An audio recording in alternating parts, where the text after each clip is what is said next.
Z page. And all right. I'm a geriatric psychiatrist, and I'm affiliated with Baylor College of Medicine and the Southeast Texas Geriatric Workforce Enhancement Program. Thank you for coming today. This is the second presentation in our dementia series, which we'll talk about soon as well, what that is and everything. But first, I'm kind of understanding what the Southeast Texas Geriatrics Workforce Enhancement Program is. It's a program that is kind of nationwide and developed in order to help educate public healthcare professionals in kind of better care for our aging population. And so we do a variety of different things in terms of educating those populations to kind of better help taking care of our older adult population. And so this is in partnership, this dementia series in partnership with the Montrose Center. And so they helped me develop this series. It's 3 parts. The first part is a kind of an introduction to dementia. Today, we're talking about the second part, which is caregiving for our LGBTQ plus adults with dementia. And so special thanks to the Montrose Center, Richard Gomez, Nicole Sullivan, Bertie Nunez, and Jennifer Quinn, who all helped me create this series and help coordinate kind of these presentations, getting out to different groups at the Montrose Center and the staff there. All right. So we'll go ahead and get started. These are some of the objectives that we're going to go through today. Like by the end of the session today, we're hoping that all of our participants should be able to define caregiving in dementia. What is kind of the definition there? What is caregiving related to dementia? List the common parts of early, middle, and late stage caregiving, describe the challenges of caregiving in the LGBTQ plus community, and then recognize signs of caregiver burnout. So these are the objectives that we'll hope will hit all of these today and that everyone will learn each part of these. And then this is our agenda, which will be similar to our objectives, but we're going to use this as kind of our roadmap, and we'll keep going back to it to make sure everyone's following along well. And so our agenda today will be explore that definition of caregiving and what are some of the common roles that caregivers provide in the context of dementia care. And we're going to discuss the stages of caregiving and any specific concerns that come up for caregivers in each stage. And then we'll examine the challenges specifically for the LGBTQ community when it comes to caregiving in dementia. And then we're going to learn the signs and symptoms of caregiver burnout so that we're better able to take care of ourselves, but other caregivers we might see who are kind of suffering with burnout. So we'll kind of start off with a really great quote from Rosalind Carter, which is, there are only 4 kinds of people in this world: those who have been caregivers, those who are currently caregivers, those who will be caregivers, and those who will need caregivers. And caregiving is universal. And so this is really something that I thought was a pretty remarkable quote and important for us to kind of start out with, because I think most often caregivers are kind of a maybe forgotten role in this whole huge system that we have. And there's really a lot of things they're doing for the healthcare system that are usually not paid and sometimes, undervalued in a way. And so I think it's really important for us to kind of understand how universal caregiving is, how it really probably touches all of us in a certain way, and kind of understanding who those people are as caregivers, what we can do to help them along the way too. And so kind of going off of that, caregiving is universal. Some statistics we'll start off with, again, that definition. So a person who is a caregiver, they're usually a person who tends to the needs or concerns of a person with short or long-term limitations due to illness, injury, or disability. And usually from different, this is, I think, specifically from the CDC, but 1 in 5 adults are estimated to be caregivers for a relative or friend over the age of 50. So that's quite a few people, right? About 20% of people. Again, kind of touching on the universalness of this. And then in 2015, it was estimated about 34 36.2 million people were providing unpaid caregiving to an adult over 50. So again, kind of maybe putting a number to that, roughly 1 in 5. And what we know too is that that unpaid caregiving amount, or that unpaid caregiving role that is being fulfilled by friends, family, supporting caregiving in someone's life, or supportive role of a friend, family member, that 34.2 million people providing that care can amount up to kind of $522 billion dollars annually that are kind of going unpaid to kind of caregivers and their like vital role in caring for patients with dementia and older adults in general. And so really what do caregivers do? And often, and this is where I think often we find that although you might not think you're a caregiver, after the end of the presentation, you might realize that you are in some way, because there's a vast amount and variety of things that caregivers do. And so a caregiver is commonly someone who aids someone else in activities of daily life. This can be, anywhere from housework, meal preparation, managing finances, grocery shopping, transportation to appointments, purchasing or organizing medications, going to the pharmacy, using one of the pill organizers, helping with that, communicating with healthcare professionals, either if that's like a internet portal or email or calling, and then of course advocating with providers or agencies that might be with insurance or different other kind of healthcare agencies and providers. And of course, we all know that can get really complicated and be quite a bit of work itself. So I think each of these bullet points, this is not at all comprehensive of the list of things that caregivers do, but you can imagine already, right, all of the time that it might take, all those different roles that the caregiver is providing. And then each of these bullets takes quite a bit of time probably as well.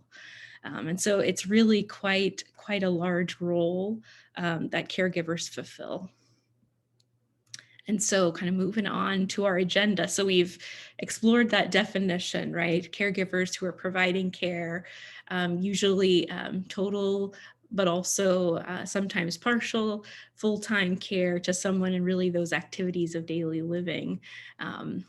And kind of moving on to our next part of our agenda is discussing the stages of caregiving and the specific concerns in each stage. And so with our first presentation in our series, what we did is we really looked at dementia. What is dementia? Kind of talking about it as, an umbrella term to describe really any impairment in thinking. And that impairment in thinking is usually the need for a caregiver to be in the picture to help that person along with those activities of daily living. But when we start to think about really the early stages of dementia, we think about, really that person not having, there's still quite a bit of independence that the person with dementia has. And it's important to maximize that independence. And so oftentimes in the beginning stages of caregiving with dementia, we actually try to call it care partnering, because at this point, as much as we are going to be aiding the person as the caregiver, we still want to maximize all the decisions that they can make and the independence that they do have, because we also know that helps making sure that that caregiver and the person receiving the care, that relationship stays kind of healthy in a sense. So it's important to, at this point in the early stages of the thinking impairment and the dementia, we start to think about making decisions while we can, and while that person can still kind of understand the decisions to be made, we kind of try to do them in this early stage of caregiving, because we want to do them now to prepare for that later, when that person may not be able to make all those decisions or understand all the things surrounding those decisions. So we begin making those decisions concerning legal, financial, long-term care. What are the person's wishes for what they want that end stage to look like, or what they want maybe their death to look like much later on. And here we also, this is kind of actually a preview too of our third part in our series, which is care planning, and talking about these decisions that get made. Moving on to our second part of our early stage in caregiving is we're maximizing the independence.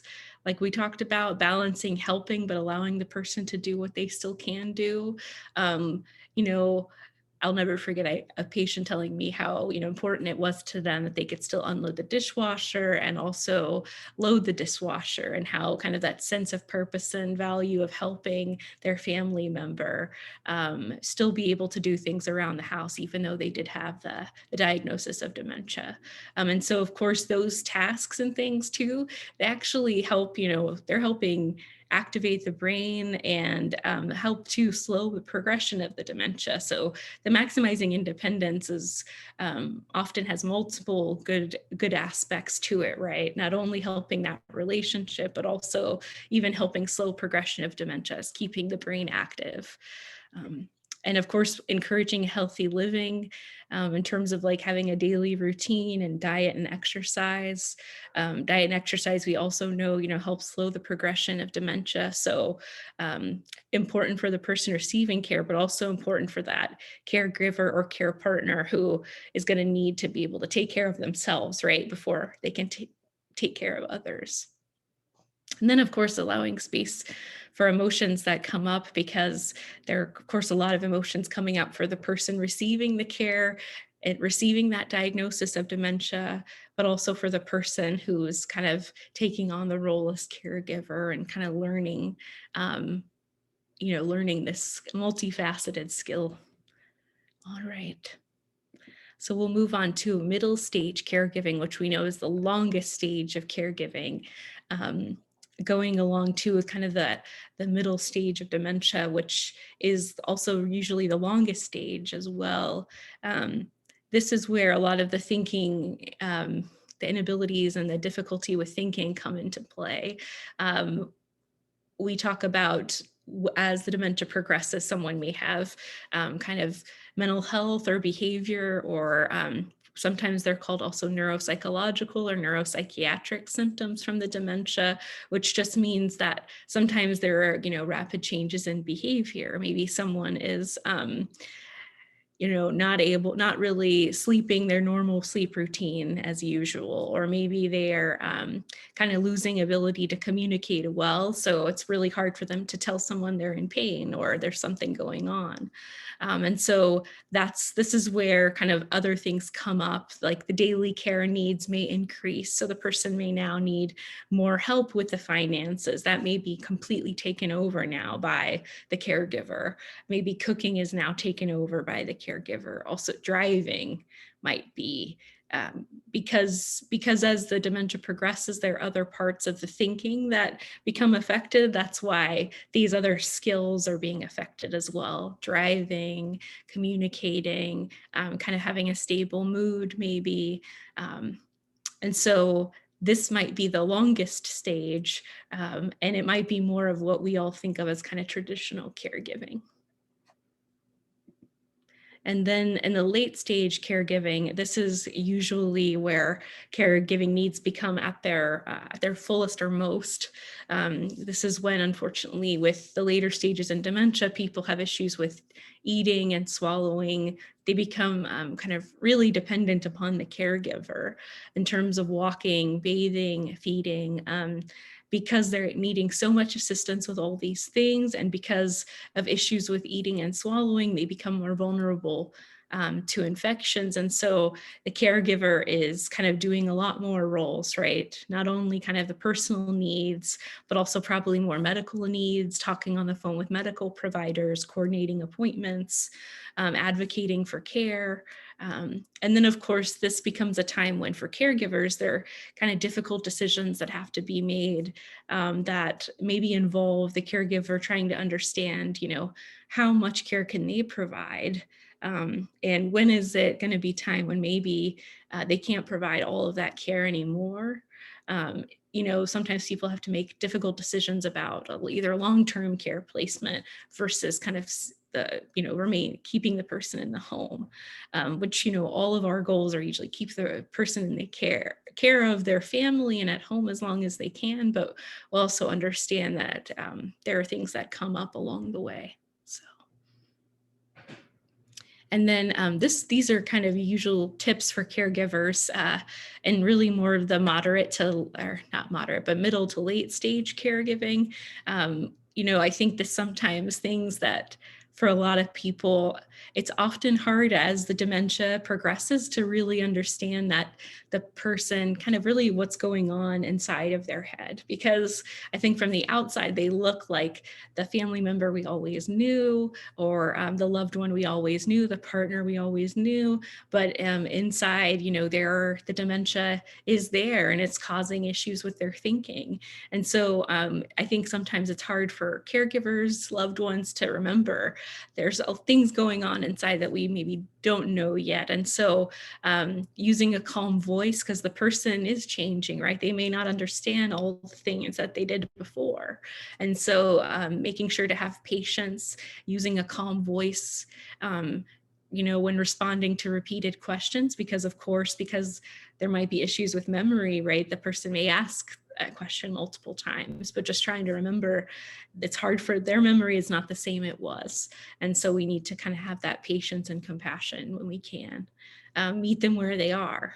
Like that kind of, again, is that independence part too, as much as you can, meet them where they are in terms of maybe they can't, completely unload that dishwasher like they could before, but maybe to kind of having a little part that they still can do to feel like they have still some role in kind of doing those chores around the house. Or maybe they can't do something completely the way they could before, so we try and modify it a little bit more. We use simple written reminders. Of course, there's the sticky notes here.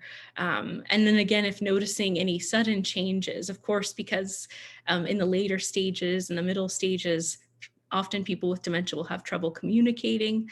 The caregiver often, learns to kind of notice subtle changes so that they can be the reporter and the communicator back to the doctor or medical professionals who are helping with the care. Because sometimes those sudden changes are the ways that we can know there might be a medication side effect or infection or something else going on.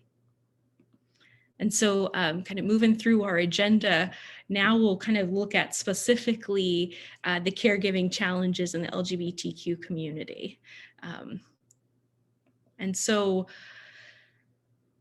this is a big slide for us in this presentation because I think it's important specifically, part of this talk is specifically talking about, the main parts of the talk are talking about what is caregiving specific considerations, right, for the LGBTQ plus community. So what we do know is, historically in our country, the LGBTQ community has experienced, lifetime of social stigma and discrimination, and specifically the aging LGBTQ community. With that being said, they are among the most resilient populations, as the aging LGBTQ community has really been through a lot of this historical movements of obtaining rights, going through the HIV/AIDS epidemic, and then going through just seeing quite a bit of things happen over decades in our country, and there's still much progress to be made, but kind of understanding the resilience specifically of the aging LGBTQ community, but also understanding because of that, they've had to be resilient because of such the stigma and discrimination that's been there for a long time. And so what is this stigma and discrimination? How does it relate to our talk today? Because of that social stigma and discrimination, that has downstream effects of affecting health inequity in our society. Not only health inequity, but also social, financial inequity as well.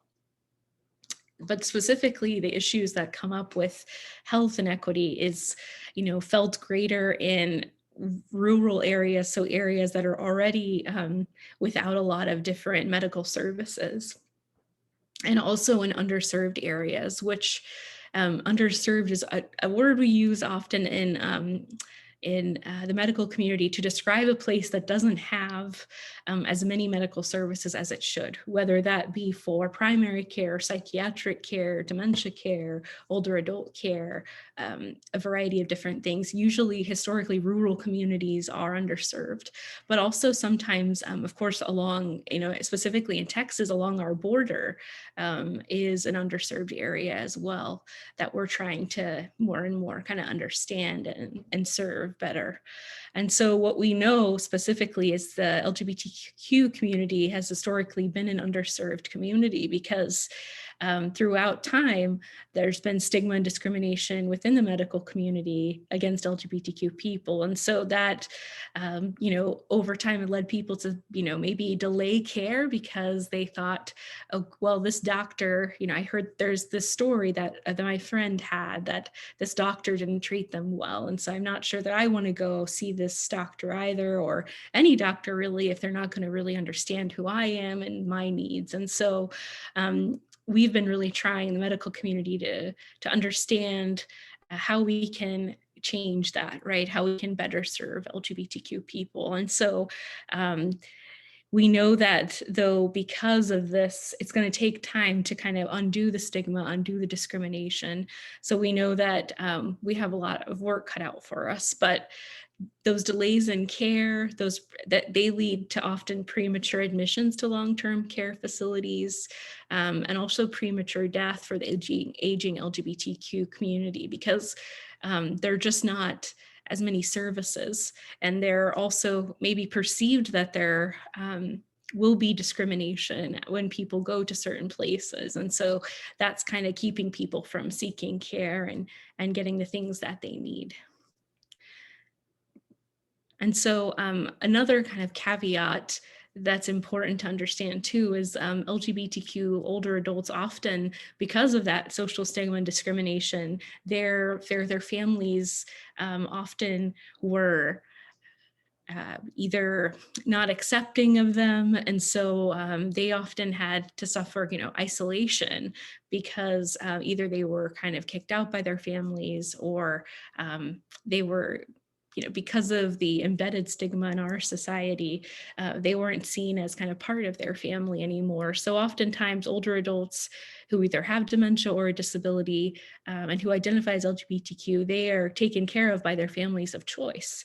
And so families of choice are diverse family structures that often are comprised by either like life partners, close friends, or other people that may not be biologically related, but are,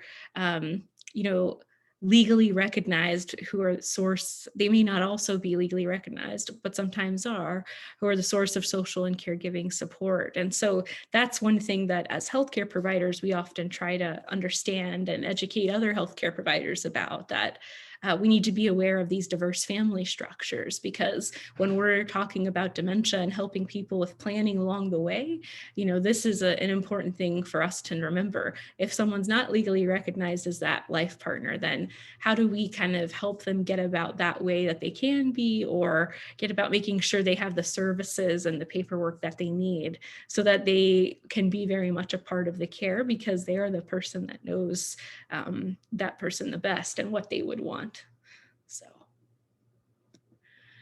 and then kind of an important thing also to understand and recognize is not only that taking care, so we just kind of spent some time what it's like taking care of LGBTQ older adults who have dementia, and kind of important things to remember along the way for caregivers. A, that caregivers might be families by choice, and then B, that caregivers, going back to this slide, have some things to, they have barriers, because already LGBTQ older adults have barriers in healthcare.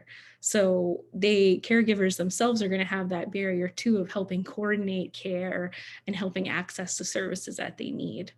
And kind of moving to, sorry, going through slides too quick, but going to this slide is talking more about, okay, so we talked about the older adults who identify as LGBTQ and who have dementia, but this is specifically now talking about the caregivers who identify as LGBTQ, because they themselves, actually, LGBTQ people are more likely to be caregivers. And that in themselves, they're one of the most vulnerable groups because of that discrimination and social stigma we talked about. Because, right, we've talked about throughout this talk how much caregivers do, and kind of the vital role they play. And so it's important for them to be taken care of themselves. But now that we know all of the kind of the inequity that LGBTQ people face, that's also important for caregivers to know, because that's something they'll face too along the way of making sure they're taking care of themselves. And so LGBTQ caregivers face, unique issues in terms of, like we talked about, that legal recognition of families of choice. They're less likely to seek medical care, like we talked about, because oftentimes, there is there's a, perceived stigma that, because of this long history with the healthcare system, that seeking medical care is very difficult for LGBTQ people. Kind of stigma is one thing, but also kind of understanding that, are there services out there that are specifically geared towards me? Is this a welcome place for me to go? And then, of course, the financial issues that have come up because of, systemic stigma that's within, right now our system, even with employment, but also with many other things. And then, of course, kind of looking at caregiver burnout and isolation, which we'll talk about kind of right at the end of our talk today, which may be coming up next. And so, yeah, will be kind of where we are learning the signs and symptoms of caregiver burnout. This will be kind of the last thing on our agenda. And here we are kind of talking about mainly the things to look out for within caregiver burnout. A lot of these actually too kind of overlap with some symptoms of depression. Caregiver burnout is something that I think the word burnout too has really been something we've kind of talked about more and more in society, especially with the pandemic and understanding that's role playing on all of us. But caregiver burnout specifically, talking about, kind of trying to recognize these signs in yourself, because what we know, caregiver burnout affects not only the caregiver, but also the person receiving care. And we're trying to understand more and more how that plays a role, even with the person who has dementia. If the caregiver is having burnout, that person with dementia starts to maybe act differently, and it does have effects on them as well. So we know it's important to recognize signs early, and we know now it's important to have services available for caregivers, whether that be, support groups, 24/7 helplines, things that people can access so that we can really prevent burnout from happening. And so I'll go through these kind of symptoms to look out for with burnout. One of them is you no longer find pleasure in the things you did once before.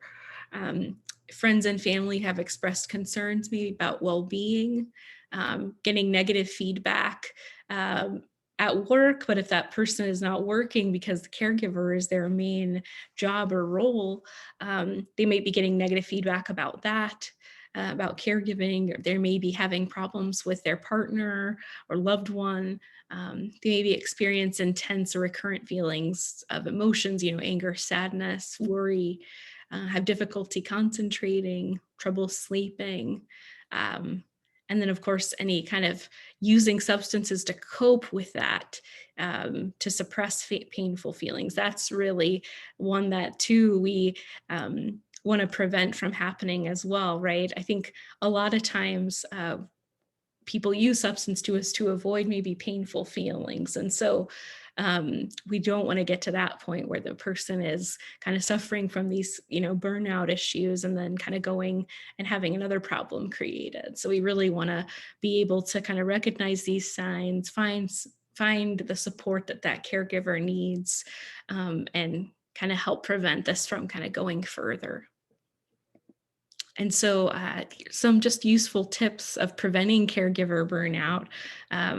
We finding ways to be more efficient with routine tasks. That might be, that's going to be something we touch on in our next part of the series too, which is kind of talking about making a daily care plan as a caregiver. because oftentimes kind of having a daily routine is really important in terms of being efficient, and also just kind of simplifies things for the person living with the dementia, but also the caregiver. And this is also always, more easy than it is, more easier said than done, I think, in finding ways to be more efficient. Because I think we all, even if we're not a caregiver, we're all trying to do that in our daily life, right? Finding ways to be more efficient. But really, with caregivers, it's going to be something kind of getting creative about, maybe there are some things that I can have this other person help me with in order for me to get maybe that 30 minutes of time where I can have some calm. That way, in an hour, I can get back to kind of caring for the person that I'm caring for. So like learning to delegate or outsource or postpone if you can. Joining a support group, of course. We'll have a few resources next that I'll talk with you guys about where you could find different support groups. And then, of course, being disciplined about self-care, which something I think we all probably struggle with right now, especially with the pandemic. But I think it's important too to understand, what is self-care? Self-care is many different things, but it's, mental health, kind of taking care of your own mental health, making sure, those activities of daily life. Am I getting good sleep? Am I eating right? Am I getting exercise? Am I, taking care of myself? Because, it's very hard and to take care of someone else if you're not taking care of yourself. And that's really, I think, something that a lot of caregivers who I've talked to struggle with, because they're, putting everything they can into really taking care of this loved one who's, suffering with dementia, and they're kind of seeing these changes happen. And unfortunately, there's, they're trying to do the best they can while those changes are occurring. And so it's really hard sometimes, I think, for them to step back and think, okay, now it's important for me to take care of myself in order to take care of this other person. And so, okay, all right. And so one thing that we'll do now, we'll kind of go through the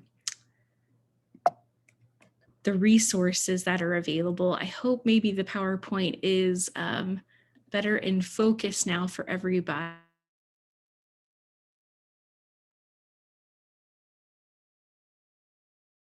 PowerPoint coming out of focus. So I hope everyone is okay. I think I'm having some connection issues.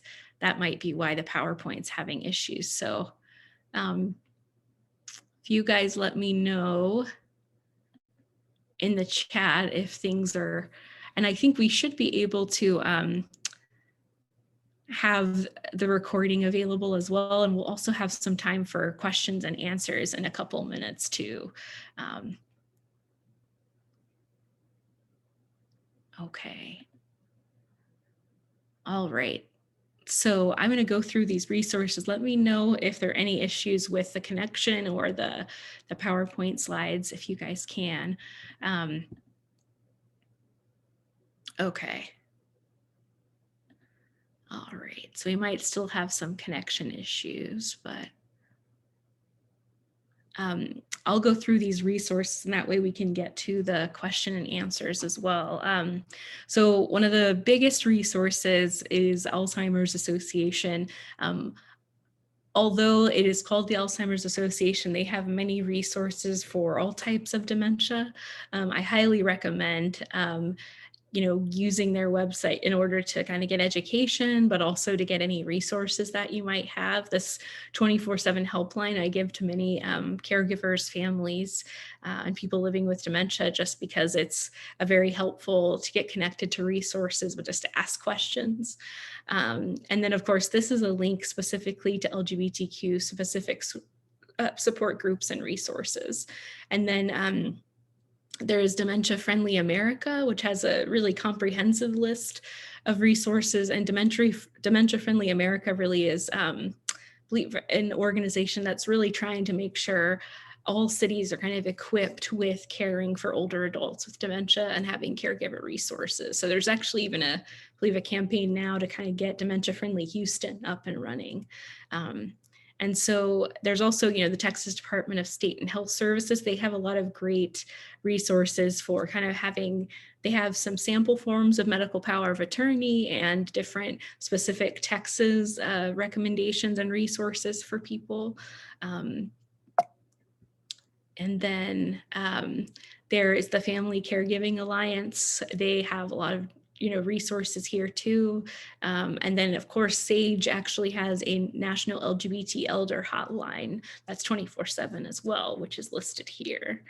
And then we have some legal resources. So this will be too a part of our part 3 with care planning as well. These resources for if someone has dementia and there's kind of a concern about their ability to make decisions for themselves.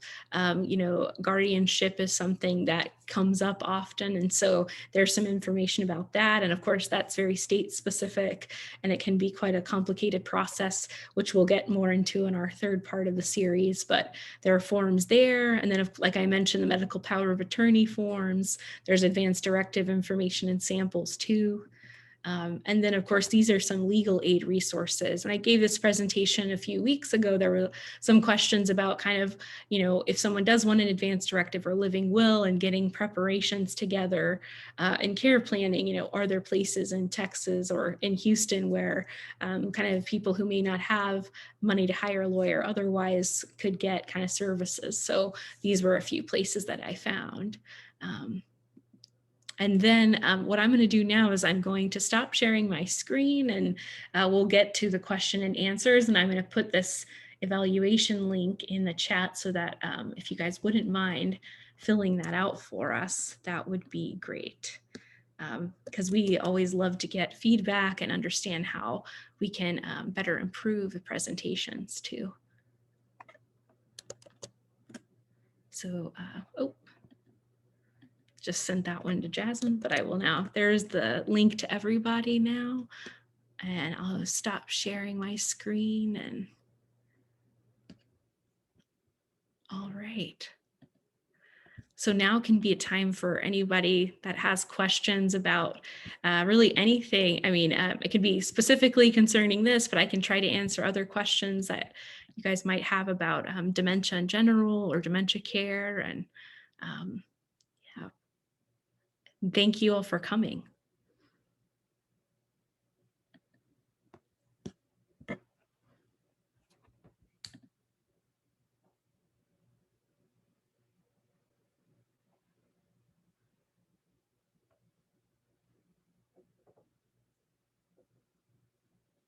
Okay. Well, I think it's just us now, Jasmine and Richard, so. Hi. I thought that was a cool presentation. I'm sorry, I was trying to do the survey. So, and I'm actually at a hospital being a caregiver. So, but yeah, it was a good presentation. I appreciated it. I like the background and everything. Sorry. Great. Yeah. Thank you guys very much.